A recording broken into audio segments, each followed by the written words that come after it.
ہمارے ساتھ موجود جانو بابا بھی ہیں، ان سے پوچھتے ہیں طارق عزیز صاحب کے بارے میں۔ جی السلام علیکم۔ جی وعلیکم السلام، کیسے ہیں آپ؟ ٹھیک ہیں جی الحمدللہ۔ ماشاءاللہ، سدا سلامت رہیں آپ۔ طارق عزیز صاحب کے بارے میں کچھ بتائیں ہمیں، کچھ ہماری آڈینس کو۔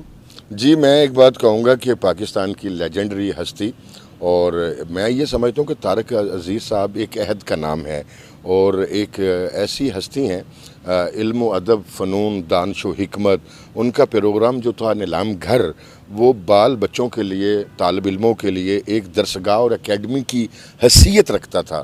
وہ اس لیے کہ اس پروگرام کے ساتھ ہماری بچپن کی بڑی یادیں جڑی ہوئی ہیں، اور بزم طارق عزیز ہو، نیلام گھر ہو، طارق عزیز شو ہو، یہ پاکستان کا واحد ایک ایسا شو تھا جس کو پوری فیملی دیکھتی تھی، جس کو پورا گھر دیکھتا تھا، اور اس میں شاعری ہوتی تھی، ادب کی بات ہوتی تھی، سوال جواب ہوتے تھے، اور اس میں بہت سارے بچوں کو، نوجوان ٹیلنٹ کو انہوں نے